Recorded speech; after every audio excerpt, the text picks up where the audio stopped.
Hello, welcome to the new episode of Think Tank. You might note the difference in sound quality in this episode. Is it because this time I used different equipment, better microphone, better sound card, even better software? So if you like it, I'm very happy. Let me know what you think about the sound quality. Also, I decided to change the way I speak. From now on, I will talk to you about a topic rather than read the script to you.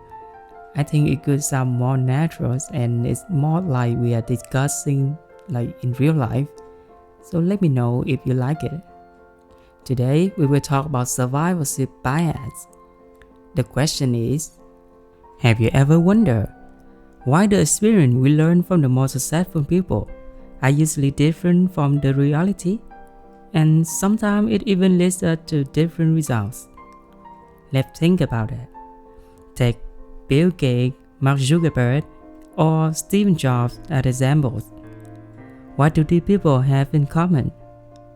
They all dropped out of school to pursue their passion and eventually succeed.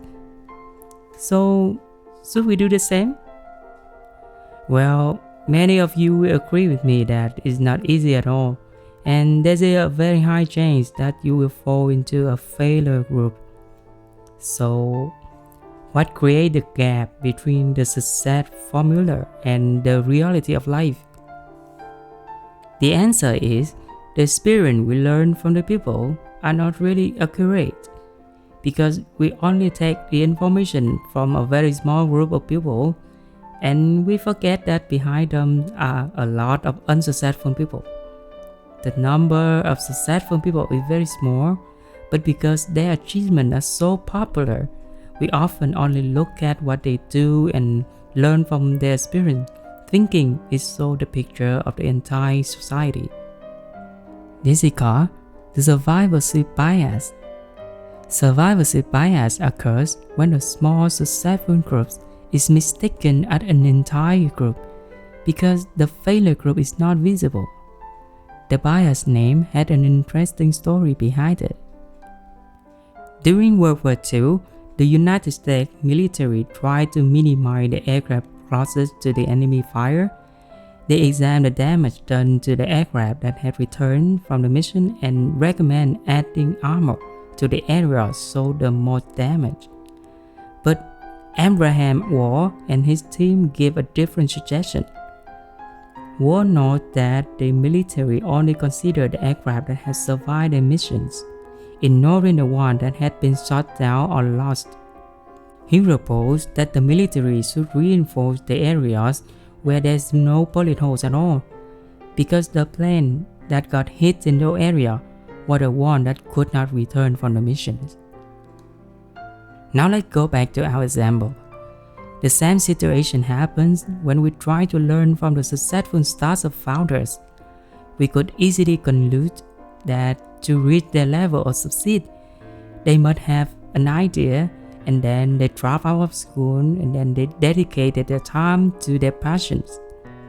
But we simply forget that all the 90% startups have failed. And by not taking their failure story into account, we might end up making their exact mistakes. But when we know about the survivorship bias, it's quite easy to avoid it. We can ask ourselves one simple question before making a decision. We can ask, what I don't see. We should consider what data didn't survive from an event. And when we find out those lost data, we can add them back into the dataset and check the result again.